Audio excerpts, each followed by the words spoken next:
Hello दोस्तों। आज मैं एक पिता की हार्ट टचिंग स्टोरी आप लोगों से शेयर करूंगा। यह दिल को छू जाने वाली स्टोरी एक पिता के जज्बातों की कहानी है। इस कहानी से आप लोगों को बहुत कुछ सीखने को मिलेगा। इस कहानी को लिखने का मेरा एक ही मतलब था कि पिता की भावनाओं को आप लोगों के साथ बहुत ही सुंदर स्टोरी में पिरोकर आप लोगों से शेयर करूं। आपने माँ के बारे में तो बहुत सुना होगा, बहुत जगह पढ़ा भी होगा। माँ के लिए अच्छी अच्छी हिंदी कहानियाँ लिखी गई हैं, लेकिन पिता के बारे में बहुत कम ही लिखा गया है। तो दोस्तों, यह हार्ट टचिंग स्टोरी उन फादर्स को समर्पित है जो अपने परिवार के लिए जी जान से काम करते हैं, खुद की इच्छाओं को मारकर अपने बच्चों को के सपनों को पूरा करते हैं। यह स्टोरी शुरू होती है जब मैं घर से गुस्से में बड़बड़ाते हुए निकल आया था और बस स्टैंड की तरफ आगे बढ़ने लगा। मैं मन ही मन बड़बड़ा रहा था, पता नहीं कितने पैसे छुपा के रखे हैं, लेकिन मेरे लिए एक बाइक नहीं ले सकते। अब मैं यहाँ से चला जाऊँगा और तब तक वापस नहीं आऊँगा जब तक मैं खुद के पैसों से बाइक नहीं खरीद लेता। इतना सोच ही रहा था, तभी मेरे पैर में मुझे कुछ चुभने का एहसास हुआ। नीचे देखा तो समझ आया कि जल्दबाजी में मैं पापा के जूते पहन आया हूँ। उन जूतों में कील उभरी हुई थी जो मेरे पैर में बार बार घाव किए जा रही थी, लेकिन उस समय गुस्सा अधिक था तो मैं बड़बड़ाते हुए आगे बढ़ गया। एकाएक मुझे याद आया कि मैं पापा का पर्स भी साथ ले आया हूँ। मेरे खुराफाती दिमाग में एक ख्याल आया, क्यों न आज पापा का पर्स चेक किया जाए, जिससे आज तक उन्होंने किसी को हाथ तक नहीं लगाने दिया था। पता नहीं कौन सा खजाना छुपा है इस पर्स में जो किसी को हाथ नहीं लगाने देते थे। जब मैंने पापा का वह पुराना पर्स खोल कर देखा तो उसमें पैसे तो नहीं मिले, लेकिन पैसों की जगह पर एक डायरी रखी हुई थी। तब मैंने सोचा, ओहो, यह तो यहाँ खजाना छुपा रखा है। मैं समझ रहा था कि यहाँ पापा ने लिखा होगा कि किससे कितने पैसे लेने हैं और किसको कितने पैसे दिए हैं, लेकिन मैं गलत था। जब मैंने उस छोटी सी डायरी का पहला पेज खोलकर देखा तो वहाँ पर जो लिखा था वह थोड़ा सीरियस कर देने वाला था। डायरी में जो लिखा था उसे पढ़ने के बाद मेरे चेहरे पर जो एक्सप्रेशन थे वह गायब हो चुके थे, क्योंकि डायरी में वैसा कुछ नहीं था जैसा मैं सोच रहा था। वहाँ पर उन पैसों का हिसाब लिखा हुआ था जो अलग अलग कामों के लिए अलग अलग लोगों से उधार लिए गए थे। उस लिस्ट में कंप्यूटर के नाम पर भी पैसे लिए गए थे।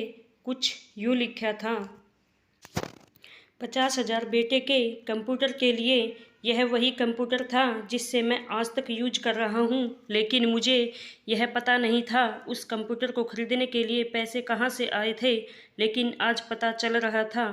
मुझे आज भी याद है जब मैंने पहली बार कैमरे के लिए जिद की थी, जो मेरे पापा ने मुझे 2 हफ्ते बाद मेरे बर्थडे पर ला कर दिया था, जिससे देखकर मैं बहुत खुश हुआ था।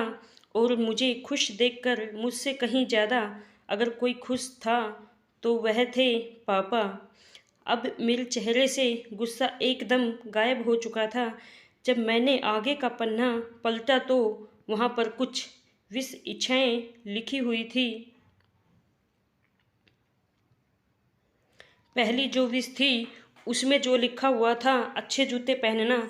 यह बात मेरी कुछ समझ नहीं आई। तभी मेरा पाँव अचानक सड़क पर भरे हुए पानी पर जा पड़ा। तभी मेरे पाँव में कुछ गीलेपन का होने का एहसास हुआ। जब मैंने जूता उतार कर देखा तो उसका तला टूटा हुआ था। यह देखकर मुझे डायरी में लिखी बात याद आ गई।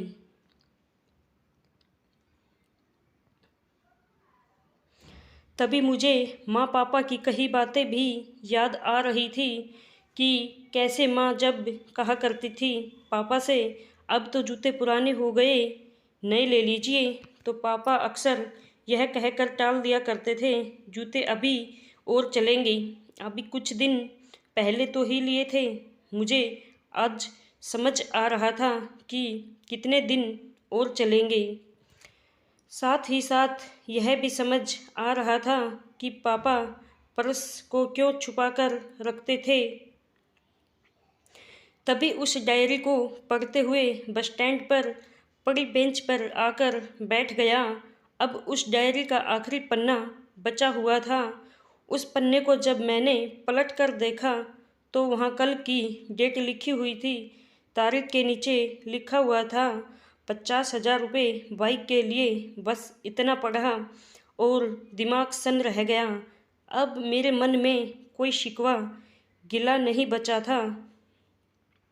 बस मेरी आँखों से आंसू चले जा रहे थे। मुझे आज तक नहीं पता तब मैं क्यों रोए जा रहा था।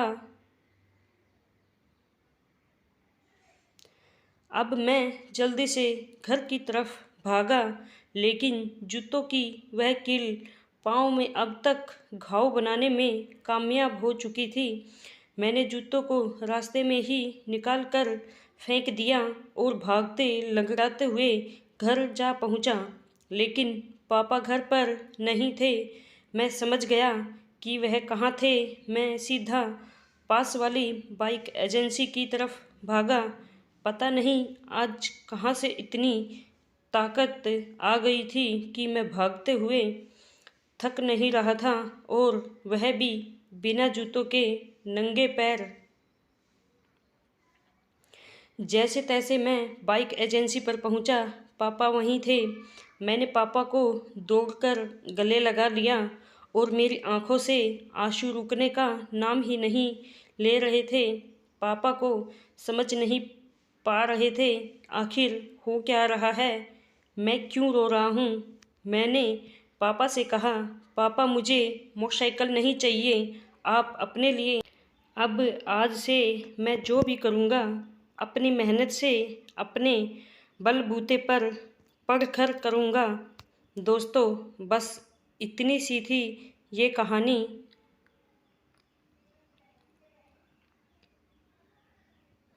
यह हार्ट टचिंग स्टोरी लिखते हुए आज मेरी भी आंखें नम हुई। मैं आज आपसे कहना चाहूँगा, ठीक ऐसे ही होते हैं हमारे पिता। हम अक्सर देखते हैं कि हम अपनी माँ से हर बात शेयर करते हैं। माँ भी इसके बदले में हमें बहुत प्यार देती है। लेकिन एक शख्स ऐसा भी होता है जो हमें छुपकर प्यार करता है। वह होते हैं हमारे पिता। यह परिवार में एकमात्र ऐसा व्यक्ति होता है जो अपने बच्चों से उन्हें बिना जताए छिपकर प्यार करता है। खुद की इच्छाओं को मारकर बच्चों के लिए सपने देखता है और उनकी खुशी में ही खुश हो जाता है। मुझे नहीं पता कि आप अपने पेरेंट्स की इज्जत करते हो या नहीं, लेकिन अगर आपके पास पेरेंट्स हैं तो आप बहुत खुश नसीब हो, क्योंकि इस दुनिया में बहुत से लोगों को तो पेरेंट्स का प्यार भी नसीब नहीं होता। अंत में मैं यही कहना चाहूँगा कि माँ बाप की भावनाओं का सम्मान करें। मेरा इस पोस्ट को लिखने का मकसद यही था कि मैं आपको बाप की फीलिंग से रूबरू कराऊं, क्योंकि माँ के बारे में लेखकों ने बहुत कुछ लिखा है, लेकिन बाप के ऊपर कोई नहीं लिखता। इस कहानी से लिखने के लिए मुझे अच्छी खासी मेहनत करनी पड़ी है। अगर आपको ज़रा भी यह heart touching story in Hindi पसंद आई हो तो नीचे कमेंट करें और अपने दोस्तों के साथ सोशल मीडिया पर शेयर करना ना भूलें।